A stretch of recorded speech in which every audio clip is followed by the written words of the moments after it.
This shop's one of a kind. We never know what might turn up. Some days, it could be a grand old classic. Other days, maybe a muscle car, even a military vehicle. Some jobs are quick fixes. Others are full-blown restorations. And on occasion, million-dollar recreations. My only rule, perfection. And that's the kind of thing that we do at the Guild Garage.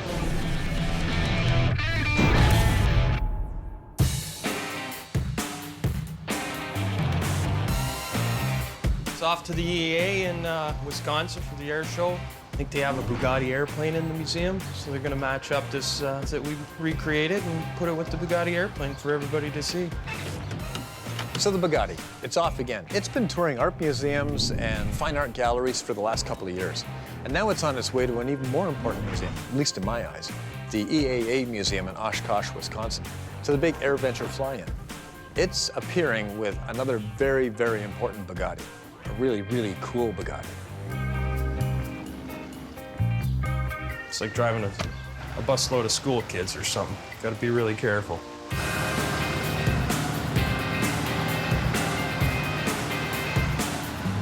Saying goodbye to one, in comes another, but this one's an old friend.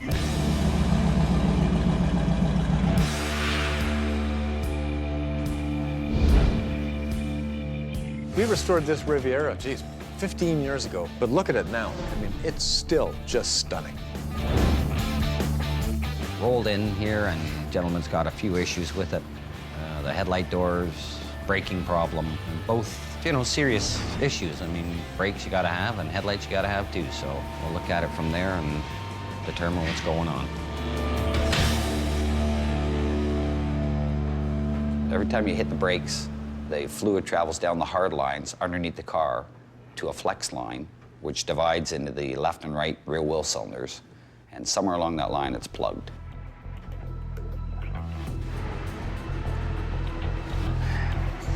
Here's the flex line here. As the differential goes up and down, this thing just keeps moving it, so it takes a lot of punishment, really, for a hard line. So we'll just kind of see somewhere along in this line it's plugged. Hopefully the blockage is in the flex line and not the hard lines, because the hard lines are so much more harder to make and bend and put flares on the end. It's just more costly. Okay. Now we're going to do a check of this flex line and just kind of blow through it and see if there is a blockage. Okay, this is definitely clogged. Somewhere along the line, either in the steel tube part here or up in this rubber flex line. Until you cut it apart and look, it can be, you know, a collapsed line or sediment inside. Especially these old cars, a lot of them don't get driven for years. And there it is, right in here, that the rust buildup is. It's created this problem. So I'll get a new one and install it, and it'll be good.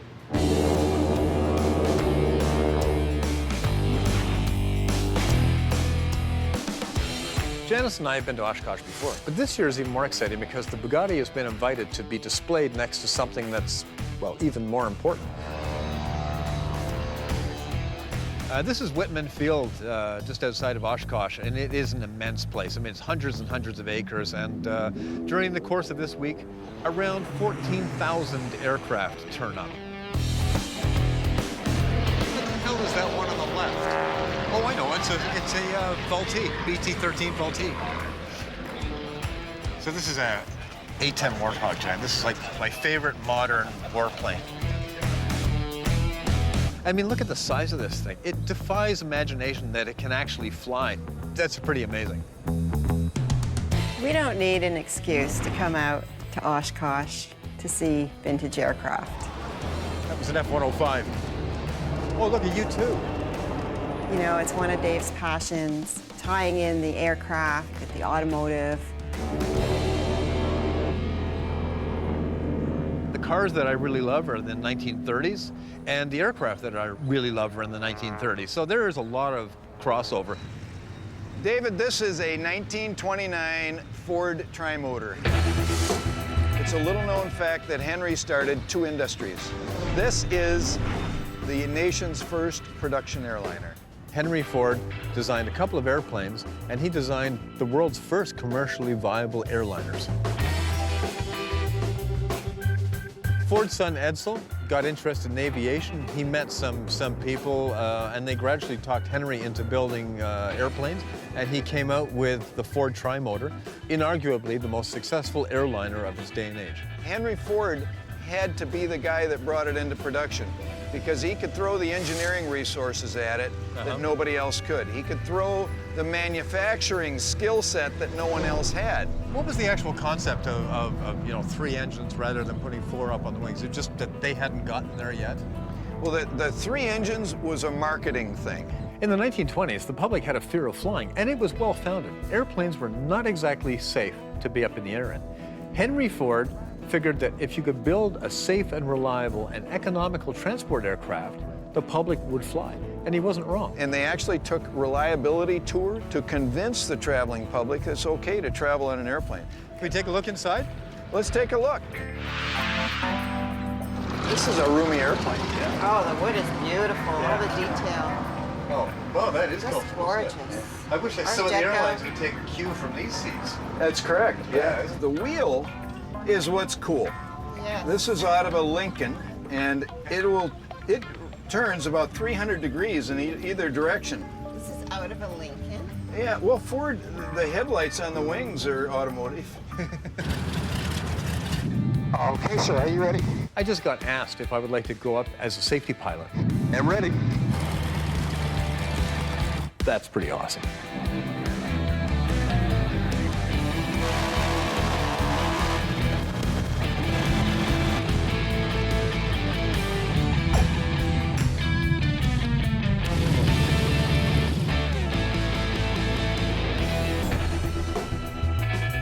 While Janice and I are at Oshkosh mixing a little business with pleasure, Ken's back at the Guild looking after the Riviera.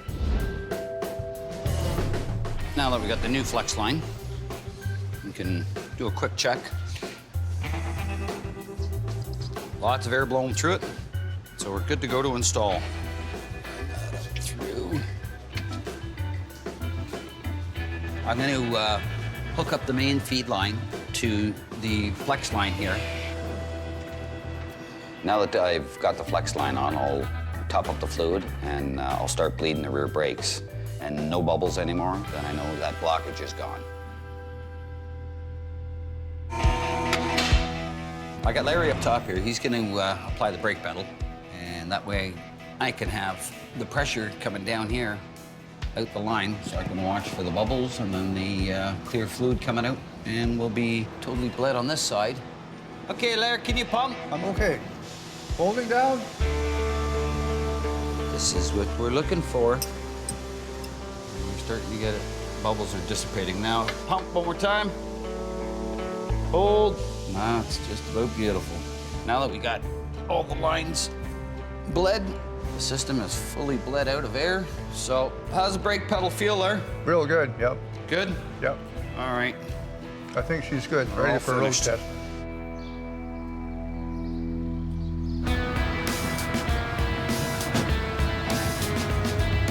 So I just got back from delivering the Bugatti, and now I'm working on the M38 Jeep. It was used as a stopgap for about a year in the Korean War until they came out with the M38 A1 to replace it. Wipers aren't working, so we're gonna figure out why. On cars after the 50s, they all had electric wiper systems. Cars previous to that all had vacuum systems, if anything at all. Before I start to tear everything apart underneath the engine, I'm gonna simulate some vacuum with a hand-operated vacuum pump on the motor and see if it's something there that might be just simple as changing a rubber hose. Okay, so that's working. So I've tested it, and the wiper sweeps the window, so I know it's not the actual motor at the windshield. So first off, we're gonna just follow the line where this hose that goes to the wiper goes to, and it goes down to, on the bottom of the fuel pump, there's a little vacuum booster that helps everything along that needs vacuum. So it looks like we're probably gonna have to pull the whole unit out and inspect it. The fuel pump slash vacuum pump bolts to the side of the engine. It's got a little arm on it, and it runs off the camshaft when the engine's spinning. So inside it moves the diaphragm that creates the vacuum, and that's what makes the wipers sweep back and forth. It's probably got a bad diaphragm in it, so we got to get it apart and have a look first.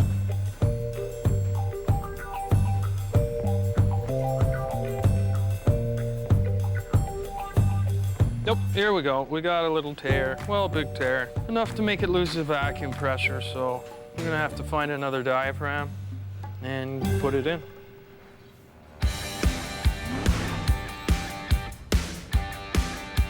When America entered the Second World War, it was hours, not days, not weeks, not months, but hours until all of the major manufacturers started to retool for war production.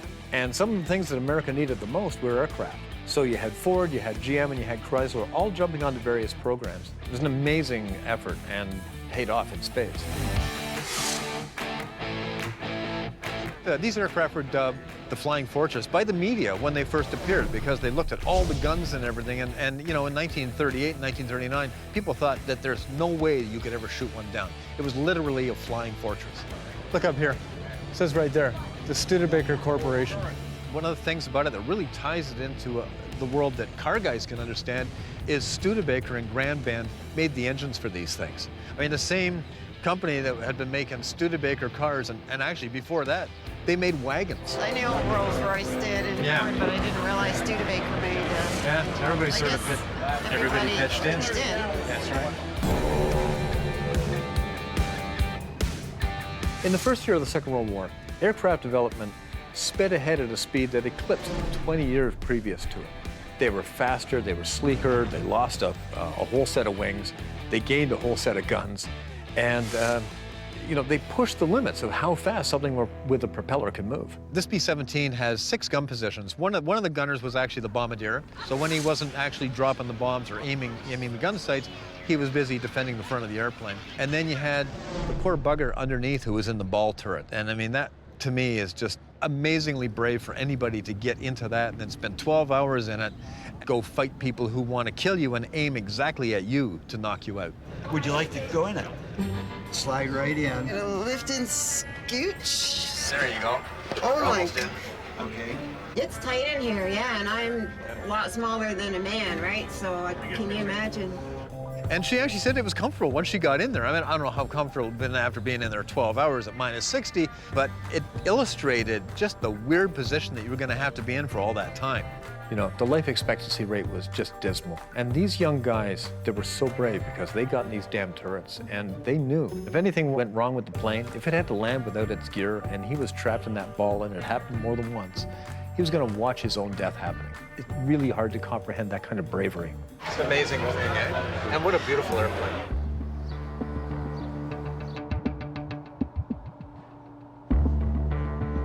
Hideaway headlights in Cadillacs and Rivieras and Camaros and a ton of cars had them. It was just one of the big things, yep.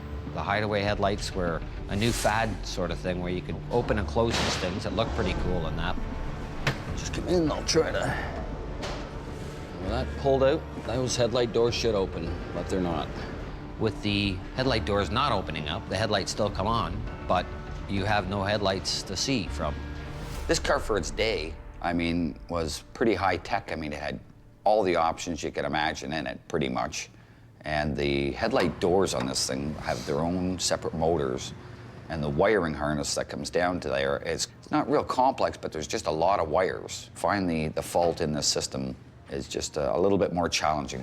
Wiring harness coming up through here. We'll have to check that for power as it comes down through our relay. Here's our voltage regulator. And once it comes up and around the front here, we'll have to make sure one of two things, that we got power down at the motor and at ground, and test the motor itself because it'll be more suspect to corrosion. Sometimes the armature, when it's spinning, the little brushes just get all corroded and they just don't work anymore. It may not be a big problem, but getting to it is the problem.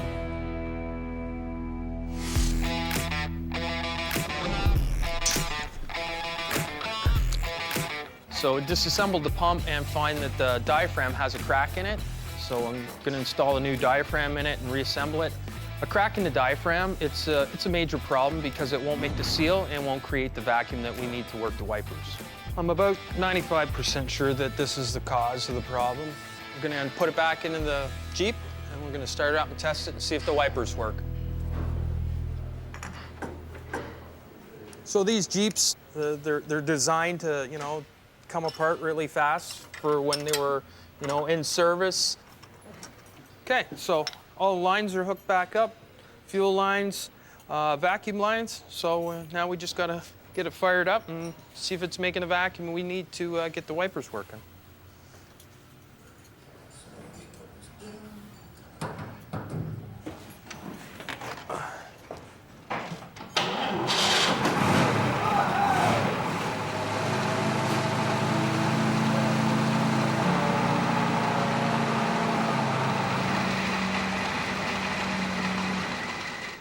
Yoo-hoo, they're wiping the window.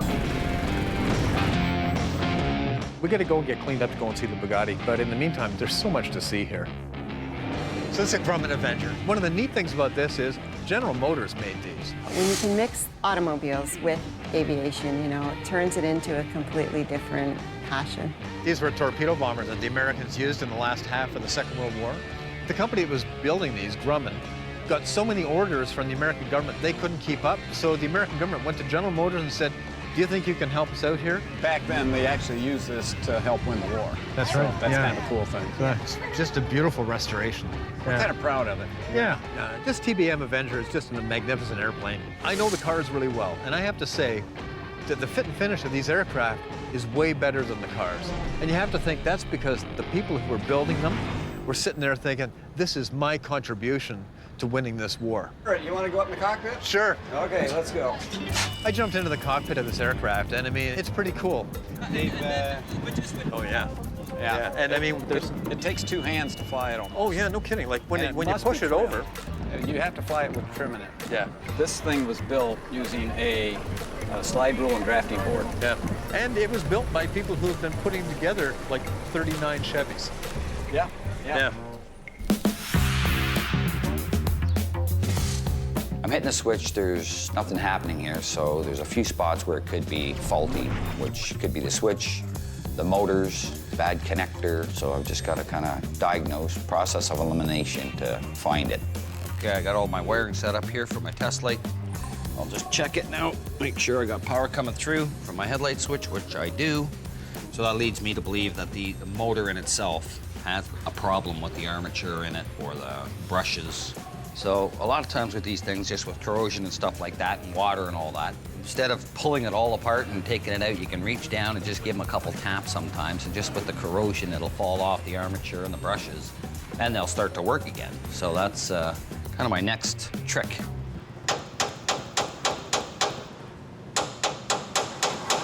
There we go. Look at that. Well, I'll still pull the motor out and kind of pull it apart just to see what's going on inside of it, because there's definitely something suspect, worn out. You know, it's a 1965, so it's had a lot of opening and closing of headlight doors.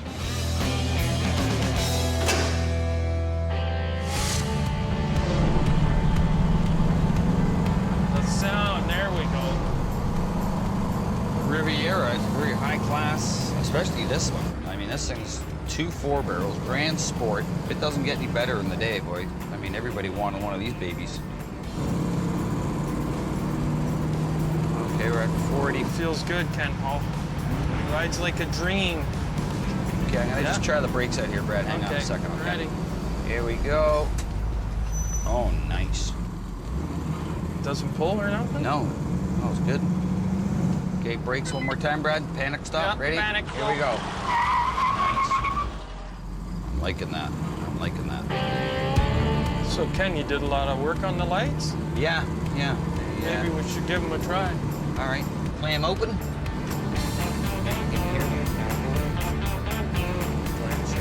Clam shut. Clam shut. Beautiful. Great. Hideaway headlights are good. Yeah, I think it's good to go. I think it's good to go too. Let's go back to the shop. All right, I'm in.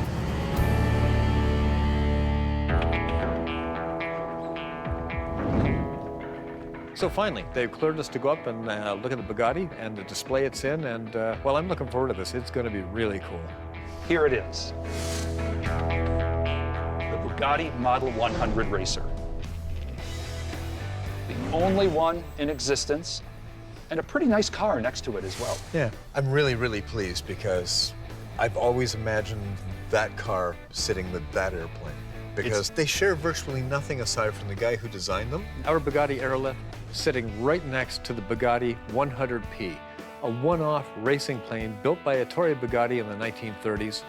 Like many of Bugatti's great machines, the Bugatti aircraft, the 100P, was dismantled and hidden from the Germans before they invaded France.